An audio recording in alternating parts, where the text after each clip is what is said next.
Have any of you ever felt that sudden feeling, like when you're in danger, some part of you fights back that you don't even feel you have? Sort of like an instinctual feeling, much like an animal in danger has. I felt that way. It all started 12 years ago. A buddy and I went on a hiking trip, and I was dying to go with him because I wanted to test out all my new gear and stuff. And because I heard so many myths about the dangers of hiking. I just wanted to prove those theories wrong. I was such a show-off back then. Now I'm starting to regret ever ignoring those people. My friend Fred and I were taking our Jeep. Well, it wasn't really our Jeep, it was a rental Jeep.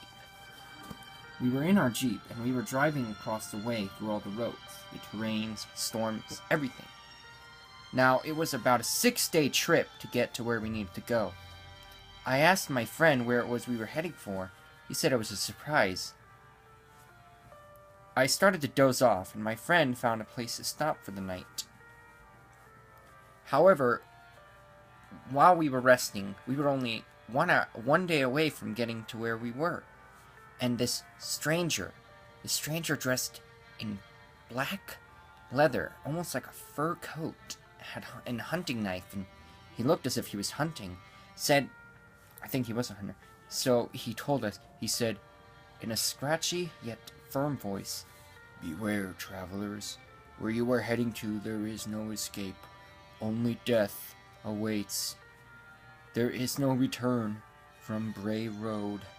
Many have tried, many have failed, many have done what you've done, but none have ever succeeded in making it out." The fuck is wrong with this guy? I thought to myself. I simply just decided to brush off the warning. As my friend and I woke up, we were disturbed by a loud thud. It happened over our roof, so my friend cautiously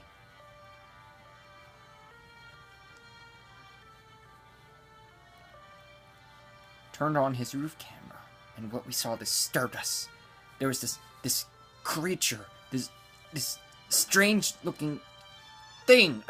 I don't know what it was. It was a man or a beast or whatever. It wasn't human, that's for sure.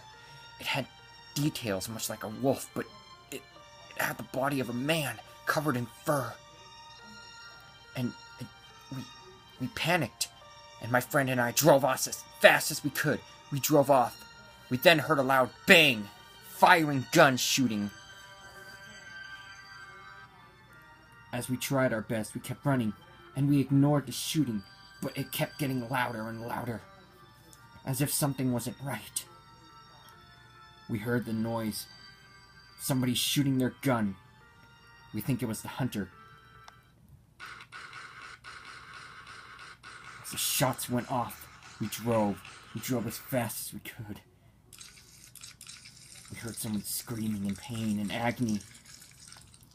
Someone screaming in pain.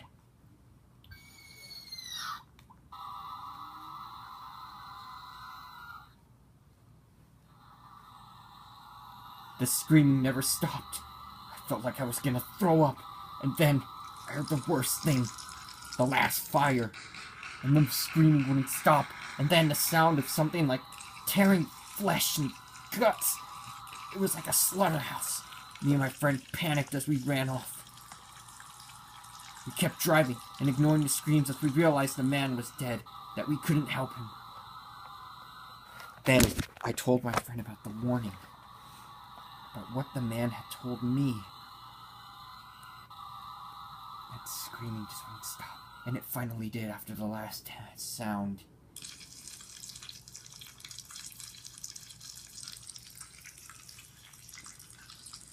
We finally drove off, ignoring whatever we heard.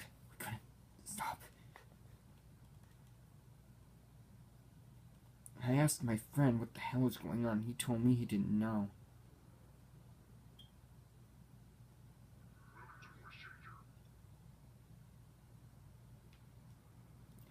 I asked my friend what happened, and he said in a firm yet scared voice, I really don't know. I don't know what that was. Should we keep going? I told my friend and nodded off. I thought maybe it was just a bad dream. I pretended like it was, to forget that horrible thing that we saw. That horrible thing.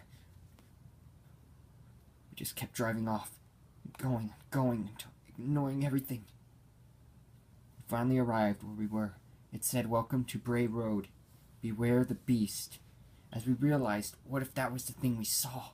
But Bray Road, it took one day. It was hundreds of miles away from where we were. Maybe even thousands, we're not sure. We really didn't want to keep track of how many miles away we were. We just kept driving until we made it to our campsite. There we bumped into a bunch of strangers, and we said hello to them, but they just brushed us off and ignored us, as if something was strange. My friend and I were tired, so we thought we'd camp out for the night. "I'm starting to regret that we ever did," I said, "because I have a feeling we're being watched. I don't know what, but something wasn't right." And then I heard this loud howl coming from within the woods. I didn't know what to expect. I thought, what kind of dog barks like that? But we kept hearing it.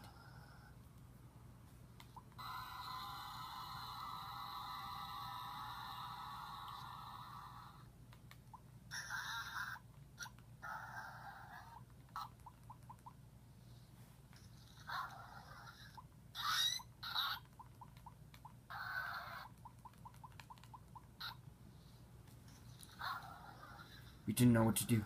It just kept going. So I stopped. I told my friend we should keep lookout.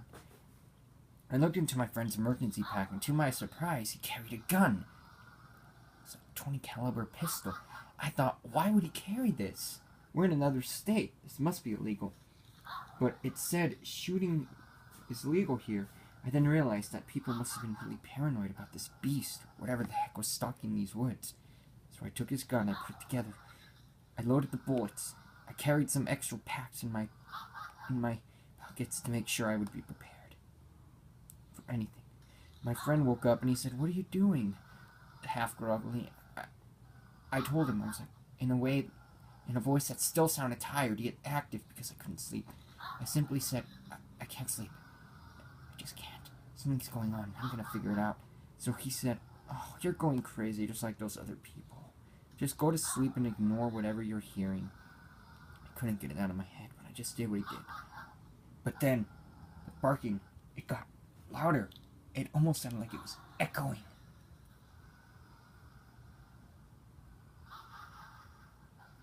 I thought, what if there's more of these things everywhere?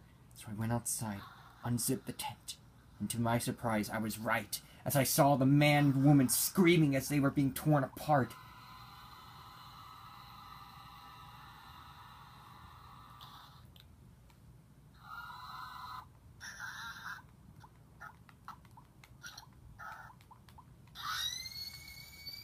The sound of tearing flesh filled the air.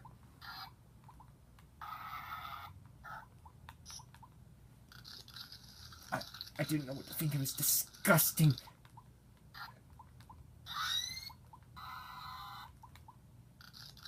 I then saw and heard buzzing flies as if I knew they were already dead. But this thing kept feeding on them as if they were still alive in their last moments. I was sick. Just sick to watch. I almost threw up. I couldn't think it.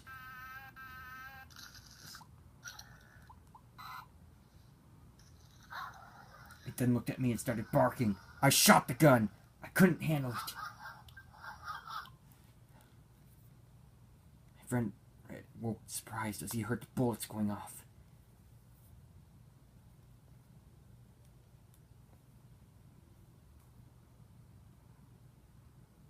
I asked my friend what happened, and he said in a firm yet scared voice, I really don't know. I don't know.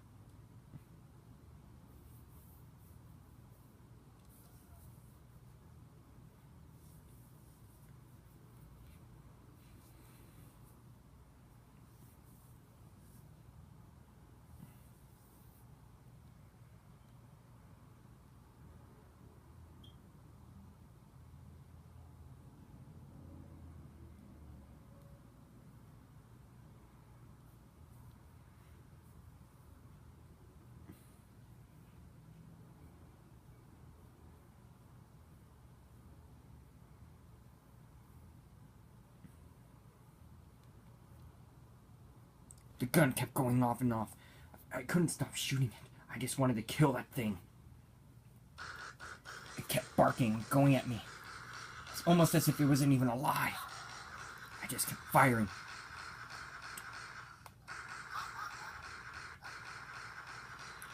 I finally killed it. But it didn't go down for long. I fired at more of those things until they were dead to the ground. I then told my friend, let's get the hell out of here, and he agreed. As we stepped over the rotting bodies of dead dogs and people, we couldn't figure out what they were. But then, to my surprise, the dogs turned back into people. They were people. What the heck were we getting ourselves into? I thought. So we ran off. We didn't even bother to stay behind.